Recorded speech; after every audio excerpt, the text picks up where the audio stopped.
Bueno, yo desde hace pues casi una década o algo así se me ocurrió escribir como lo que tienen ahí, que es un manifiesto, diríamos, para una filosofía de derecho para el mundo latino. Y hay un profesor ya muerto en España, un profesor de Derecho Constitucional, Murillo Ferrol, que decía, ¿no?, que en España, si uno quiere mantener un secreto celosamente, lo mejor que puede hacer es escribirlo en un libro. Digamos, nadie lo lee. Esto quizás podríamos ponerlo en contacto con una cosa que creo que decía Unamuno, ¿no?, en España. Decía, el día en que los españoles se decidan a hablar únicamente de lo que saben, se producirá un inmenso silencio. Bueno, el caso es que, diríamos, esto serían las tesis que a mí se me ocurría que podrían, de alguna manera, diríamos, delinear, ¿no?, esta idea de la filosofía del derecho para el mundo latino. Luego he ido desarrollándolo de manera parcial, por ejemplo, en un libro sobre qué queda de Marx para la cultura jurídica y hasta qué punto pues, merece la pena. Yo diría que no tiene sentido ser un marxista hoy en día, pero yo creo que sí que tiene mucho sentido considerar a Marx como uno de nuestros clásicos. Yo creo que uno de los déficits muy importantes, me parece, en la formación de los juristas y los filósofos del derecho es haberse olvidado por completo de Marx. Es como si dijeran, naturalmente, Marx cometió en sus obras hay algunos errores considerables, pero la defensa de la esclavitud por parte de Aristóteles me imagino que no será algo que hoy alguien esté dispuesto a aceptar, y sin embargo lo consideramos como uno de nuestros clásicos y con toda la razón, ¿no? Y me parece que sí, entonces debería ser. Y en otros textos, diríamos, he tratado un poco de continuar esas ideas, o sea, es una especie como de aforismos o algo así, ¿no? Una especie de mosaico.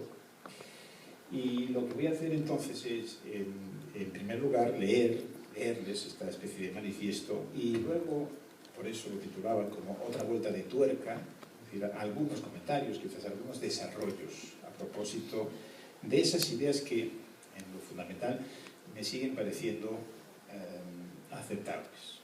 Así que, el primer punto, diría, si el derecho, como alguna vez se ha escrito, es una gran acción colectiva que transcurre en el tiempo, una práctica social, entonces la teoría del derecho tiene de alguna manera que formar parte de esa práctica. Una consecuencia de ello es que el teórico del derecho no puede ser ajeno a los valores de esa práctica, ni puede tampoco concebir su participación en la misma en términos puramente individuales. Lo que debería guiar nuestro trabajo, en definitiva, no es el afán de originalidad, sino de participar cooperativamente con otros en la mejora de esa práctica.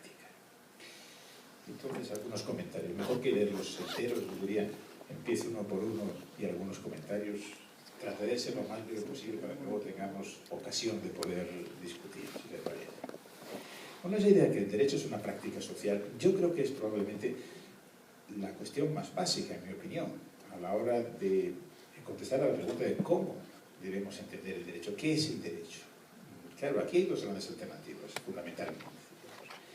Es la alternativa normativista, positivista, o de un cierto tipo de positivismo. El derecho es sencillamente un conjunto de mandatos, un conjunto de normas.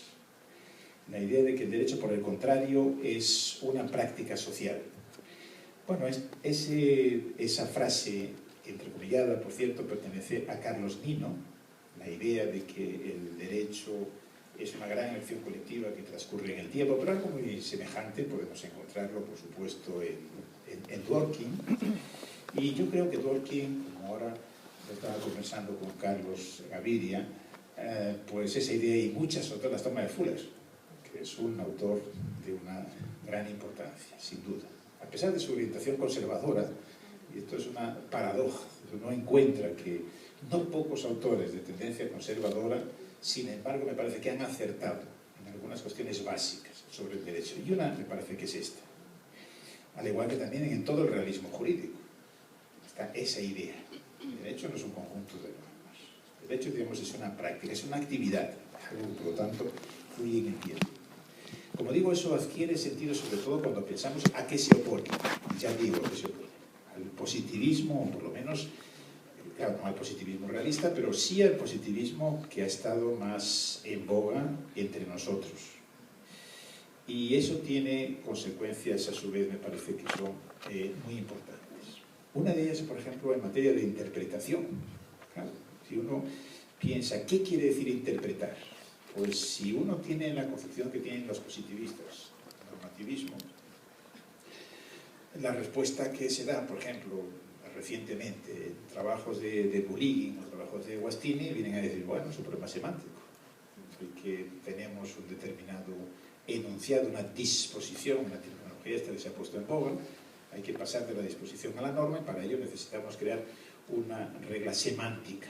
Pero, por ejemplo, tanto Bulligin como Guastini vienen a decir, es muy importante en el derecho, por supuesto, la interpretación, pero en realidad no hay nada de peculiar en la interpretación. Claro, con esa aproximación efectivamente no hay nada de peculiar, pero con la otra sí que hay mucho. Si no pensamos que el derecho es una práctica social. Por ejemplo, pensemos en la concepción de la interpretación de Dworkin. Dworkin, por cierto, tiende a desvalorizar lo que es la aproximación analítica, diríamos sistemática, a las cuestiones de derecho y de teoría del derecho. Yo creo que hace mal. Efectivamente, por ejemplo, si uno lee los textos de Bulligin o de Guastini, puede aprender mucho sobre interpretación y va a ser útil. Pero, claro, la cosa no se queda ahí. Es sencillamente mostrar, ¿verdad?, esa especie de esquema lógico y la necesidad de una regla. Sino, una cuestión más de fondo es darse cuenta de que la interpretación forma parte de una práctica social que se caracteriza por una serie de valores que se tratan de lograr con la práctica, y entonces se entiende naturalmente la idea de Dworkin a propósito de la interpretación. Cómo desarrollar ese material en bruto de tal manera que se maximicen, diríamos, los valores de esta práctica. Desde el punto de vista positivista, uno quizás podría decir, por ejemplo, desde el punto de vista de Hart, ¿y por qué no va a defender, o por qué, si uno es positivista, entonces tiene vedado decir que el derecho es una práctica social?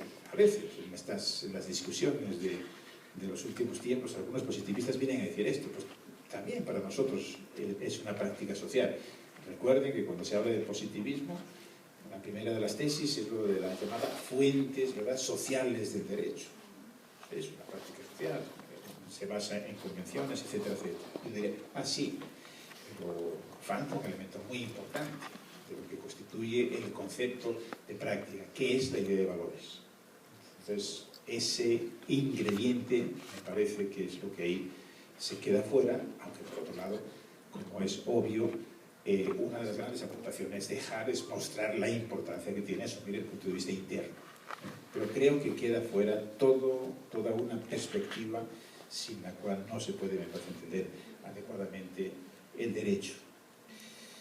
Y una forma de negar que el derecho es una práctica social, pues nos las encontramos en el Bobbio de 1950, también con Ramírez, que comentábamos antes, que Bobbio fue un autor que defendió prácticamente todos los puntos posibles sobre todas las cuestiones controvertidas, ¿no?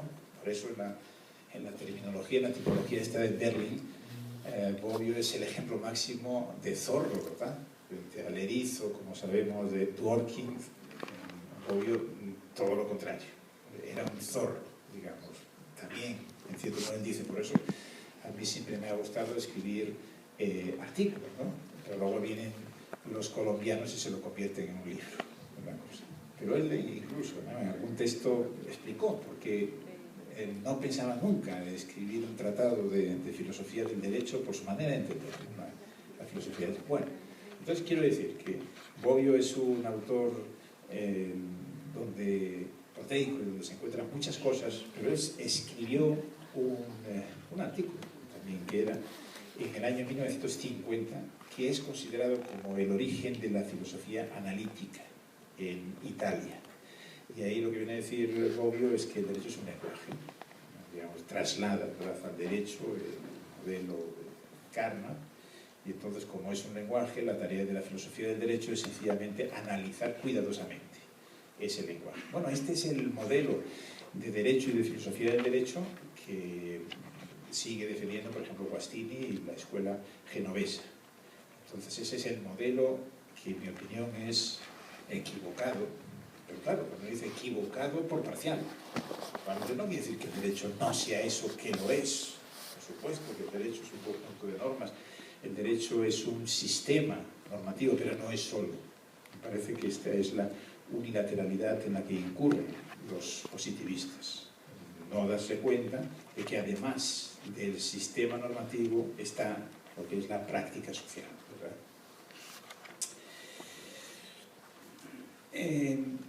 Creo que esa idea también de que el derecho es una práctica social implica que la manera de entender la filosofía del derecho, que se ha llamado la implantación de la filosofía, ¿no?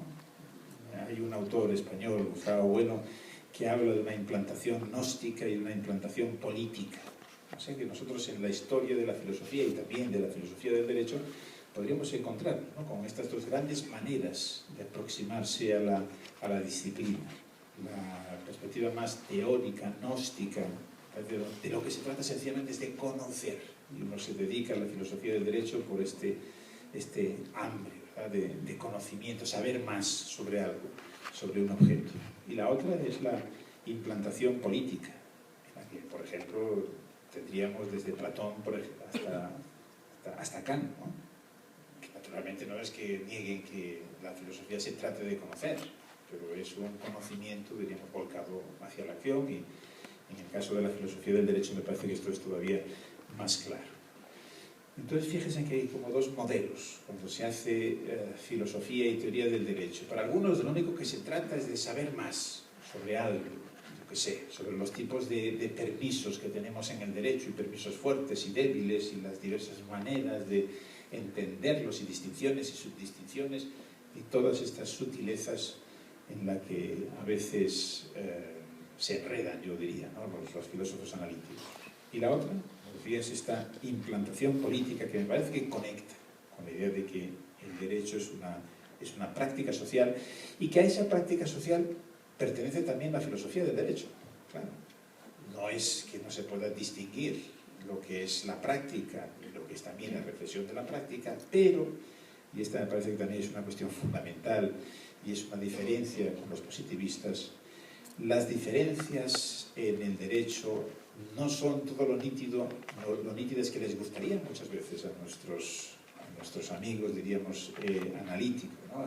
Yo a veces creo que el positivismo jurídico es como una ideología, o muchos positivistas jurídicos, quizás no todos, por ejemplo, no sería en el caso de Hans, ¿no?, pero en los positivistas jurídicos del mundo latino hay como una especie de obsesión por las distinciones, y por las distinciones nítidas. Aquí yo creo que el punto de vista pragmatista, ¿no?, de un autor como de Dewey, creo que es importante darse cuenta. Las distinciones y las clasificaciones son herramientas absolutamente indispensables, pero nosotros no estamos clasificando realmente el mundo. Lo que se trata sencillamente es de construir elementos teóricos que puedan ayudarnos a entender mejor algún aspecto de la realidad. Y, por ejemplo, pues entre los enunciados descriptivos y prescriptivos, por supuesto que hay una diferencia y que se puede explicar la diferencia, pero eso no quiere decir que se puedan trazar puentes, y que a veces, a lo mejor, sencillamente, esa pura dicotomía entre lo descriptivo y lo prescriptivo no nos permite entender los enunciados interpretativos. Porque, ¿qué son? ¿Descriptivos o prescriptivos? Pues probablemente no sean ninguna de las dos cosas, ¿no? La idea de que la filosofía del derecho es también entonces una práctica teórica, y que por un lado se distingue, pero al mismo tiempo forma parte de esta gran práctica social, de esta actividad que transcurre en el tiempo, etcétera, etcétera, implica que tienen que darse ciertos elementos, diríamos, cooperativos, porque si no, no tendríamos una práctica. Por ejemplo, necesitaríamos compartir ciertos fines. Pueden ser fines muy abstractos, pero si no, creo que no tendría sentido, ¿no?, la idea de práctica. Tenemos que reconocer a los otros como interlocutores, lo que quiere decir, entre otras cosas, pues conocer a nuestros colegas, diríamos, y conocer y leer y estar en condiciones de poder polemizar. polémica, pero la polémica bien entendida, no es que vaya en contra de esa idea del trabajo cooperativo, sino que yo diría que seguramente sea una de sus formas privilegiadas, ¿verdad? Pero qué pocas polémicas me parece que hay entre nosotros, ¿verdad? Y eso quizás sea un indicio de lo que no debería ser. Paso al segundo punto. La elaboración de una teoría del derecho completamente general, válida para cualquier sistema jurídico, es una empresa de valor limitado. Pero además no es nada obvio que la teoría jurídica al uso, el paradigma angloamericano dominante, positivista o no, sea verdaderamente general. Por eso, ante el riesgo cierto de que la globalización de la teoría del derecho responda más bien a lo que se ha llamado la globalización de un localismo, podría ser de interés desarrollar teorías del derecho, digamos, regionales, de acuerdo con los diversos círculos de cultura hoy existentes. El multilateralismo parece una estrategia deseable y no solo en el ámbito de la política internacional.